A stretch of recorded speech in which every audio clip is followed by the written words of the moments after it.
කොහොමද ඔයාලා දන්නවද බත්තර මුල්ලේ තියෙන අපේ ගම ඔඩිටෝරියම් එක? හැම මාසෙම පොයට කලින් දවසේ ස්වේච්ඡාවෙන් වැඩ කරන්න කැමති කට්ටියක් ඇවිල්ලා මේ අපේ ගම පරිශ්‍රයේ තියෙන හෝල් එක පිරිසිදු කරනවා. පුටු වස් කරනවා, හෝල් එක අතු ගානවා, මොප් කරනවා, පුටු පිළිවෙලකට හදනවා. වැඩ ගොඩයි. මෙහෙම කරන්නේ ඇයි කියලා දන්නවද?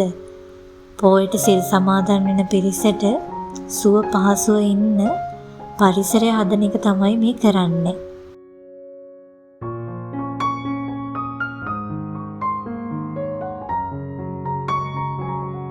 ඉතින් පුර 15ක ලබන්න තව හෝරා කීපයයි. හෙට දවසේදී උපෝසථ සීලේ සමාදන් වෙන පින්වතුන්ට සුවසේ ධර්මය අහන්න සියල්ල සූදානම්. ඉතින් කණ්ඩායමේ හිටපු අය කීප දෙනා මාත් ඇතුළුව ටික ආපහු යන්න පටන් ගත්තා. බත්තර මුල්ල අපේ ගම පරිශ්‍රයේ තියෙන හරි ලස්සන දසුනක් තමයි මේ මල් පිරුණු මල් ගහ. ඔයාලා මෙතන දන්නව ඇතිනේ. මම පොඩ්ඩක් පාර පෙන්නන්නම්. මෙතනට ඇවිල්ලා නැති කෙනෙක්ට පුළුවන් මැප් එකේ අපේ ගම ඔඩිටෝරියම් කියලා ගහලා සර්ච් කරලා මේ තැන හොයාගන්න.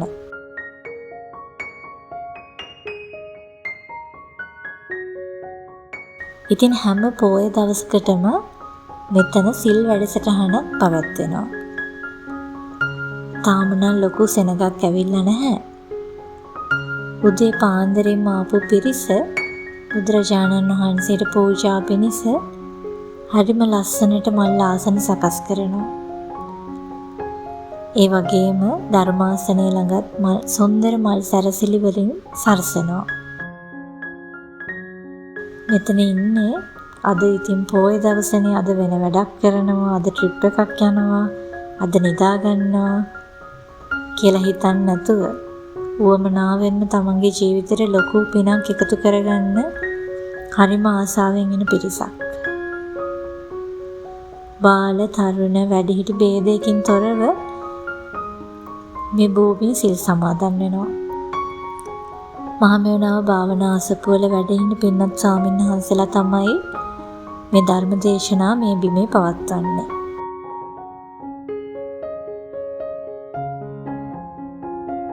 ඉතින් උදේට හැමෝටම පොඩි කෑමක් ලැබෙනවා.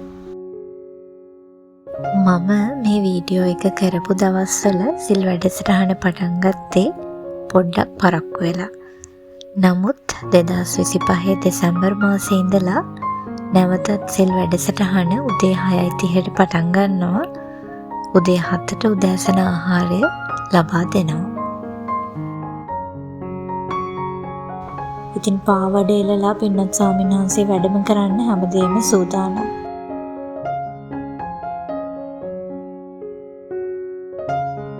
අපි පින්වත් ස්වාමීන් වහන්සේ වැඩම කරාට පස්සේ උන්වහන්සේ මුලින්ම උපෝසථ සීලේ සමාදන් කරවලා උදෑසන කාලයේ ධර්ම දේශනාව පවත්වනවා.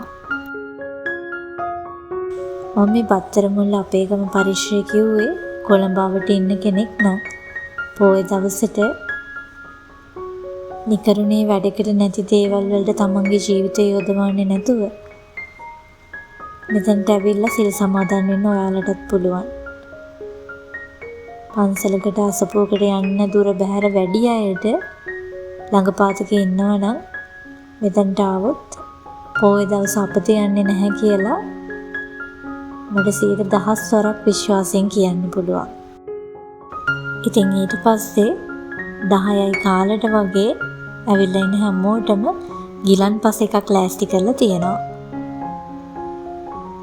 මේ අපේ ගම පරිශ්‍රයේ තියෙන එක දෙයක් තමයි හැමදේම හරිම පිළිවෙලට තමයි සිද්ධ වෙන්නේ. 500ක 600ක වගේ සෙනගක් ඉන්න නිසා ලොකු කලබලයකුත් නැහැ. ගිලන්පස විවේකයෙන් පස්සේ භාග්‍යවතුන් වහන්සේ උදෙසා දහවල් බුද්ධ පූජාව වැඩමවීම සිදු වෙනවා. පසුව අපි පින්වත් ස්වාමීන් වහන්සේව නැවත වැඩමවීම සිදු කරනවා.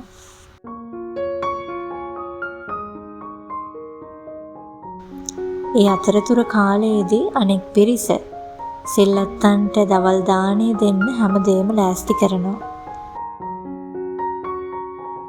සිල්ලත්තන්ට දවල් දාණය දෙන්න එක එක දවසට එක එක්කෙනා පාර අරන් තියෙනවා. තම තමන්ට කැමති විදිහට තම තමන්ට පහසු විදිහට එයාලා දවල් දාණය ලෑස්ති කරනවා. සමහර දවස්වලට කැම පැකට් විදිහට එහෙම නැත්නම් මේ වගේ බුෆේ එකක් විදිහට දවල් දාණය ලෑස්ති කරනවා. ඉතින් පිරිස පොලිමේ ඇවිල්ලා මේ දාණය අරගන්නවා.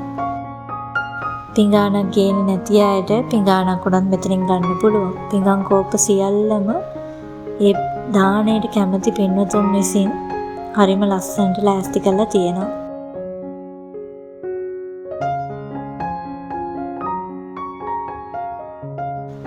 දානෙන් පස්සේ තමන්ට ඇති තරම් කන්න කෙසෙල් ගෙඩිත් එල්ලලා තියෙනවා. ඒ වගේමයි අයිස්ක්‍රීම් කැමති වර්ගයකින් අරගෙන කන්නත් පුළුවන්.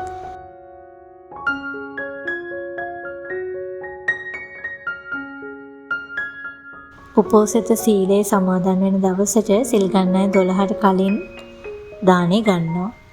ඉතින් 11 ඉඳලා තමයි දානෙ බෙදන වැඩ කටයුතු ටික පටන් අරගෙන තියෙන්නේ. හරිම පිළිවෙලකට සංවරව මේ වැඩේ සිද්ධ වෙනවා. මේ දන් දෙන පිරිස ගැන කියනවා නම් මේ හැමෝමල කිසිම දෙයක් ආපහු කාගෙන්වත් බලාපොරොත්තු වෙන්නේ නැතිව දන් දෙන පිරිසක්. මේ විදිහට අප කැප වෙලා දන් දෙන්නේ නිකන් හිස් මිනිස්සු ගොඩකට නෙමෙයි.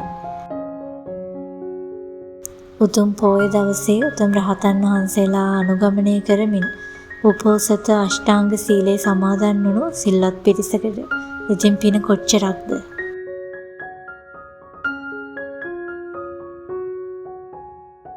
අපි දවල් දාණයෙන් පස්සේ නැවතත් පින්වත් ස්වාමීන් වහන්සේ නමක් මේ ශාලාවට වැඩම කරවනවා. ඊළඟට නැවතත් දිවා කාලයේ ධර්ම දේශනාව පැවැත්වෙනවා. ඔයාලා මෙතනට ආපු වෙලාවක කැමති නම් මේ හෝල් එක ඇතුලේ ඉන්නත් පුළුවන්. එහෙම නැත්නම් එළියේ ඉන්නත් පුළුවන්. Taman කැමති විදිහකට කැමති තැනක ඉන්න පහසුව තියෙනවා. අවුරුද්දට දවස් 365ක් තියෙනවනේ. ඉතින් පොය දවස් එන්නේ හරියටම දවස් 12යිනේ.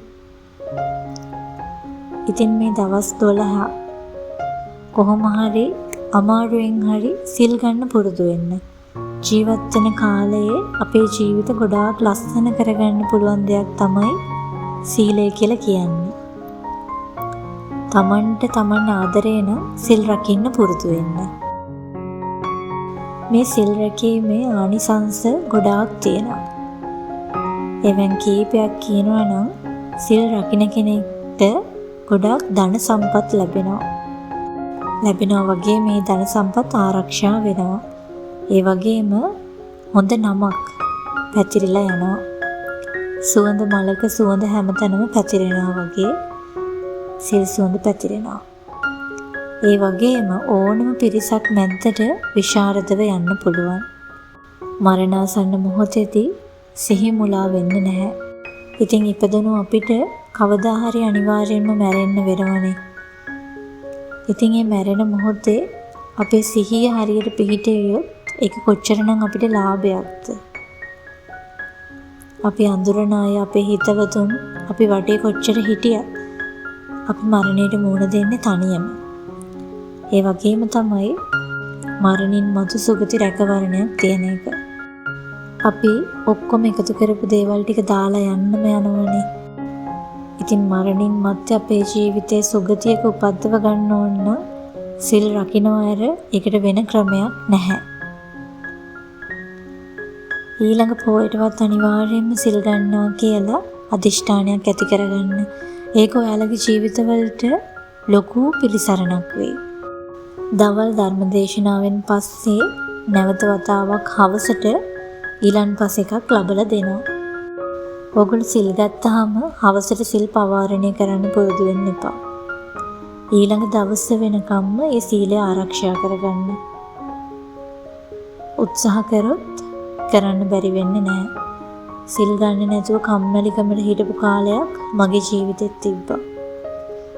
හැබැයි එක දවසක මං ඇති කරගත්තු අදිෂ්ඨානයක් මත මම දැන් එක දිගට සෑහෙන කාලයක් සිල් සමාදන් වෙනවා. ඒ වගේම මේ මම ගන්න සීලය පහුවදා වෙනකන් මම ආරක්ෂා කරනවා. මොකද මම හොඳටම දන්නවා මගේ ඊළඟ ජීවිතයටත් මෙලොව ජීවිතයටත් මේ සීලෙන් ලොකු පිහිටක් පිළිසරණක් ලැබෙනවා කියලා. පොඩි කාලයක් වුණත් සිල් රැකීමෙන් ලොකු ආනිශංස තියෙනවා. ඕගොල්ලෝ හොයාගෙන හරි කියවන්න ගංගමාල කියන ජාතකය. ඒ ජාතක කතාවේ සීලේ ආනිසංස ගැන ලොකු විස්තරයක් තියෙනවා.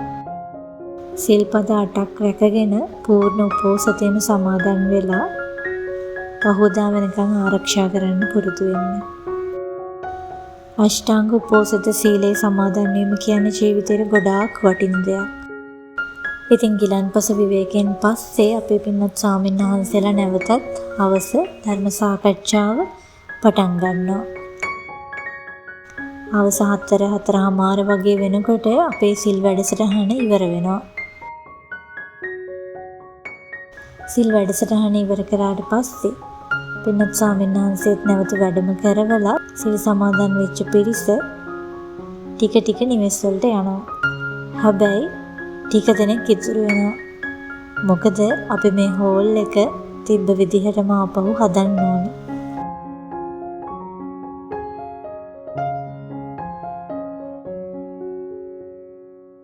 උපෝසත සීලය නම් වූ සොඳුරු සීලයෙන් ජීවිතය හැඩ කරගන්න ඔයාලා හැමෝටම වාසනාව ලැබේවා. එළඹෙන පෝයක් ගානේ පින් රැස් කරගන්න ඔයාලට වාසනාව ලැබේවා. Peaceful Life Diary මගේ channel එකත් subscribe කරලම තියාගන්න. හැමෝටම තෙරුවන් සරණයි.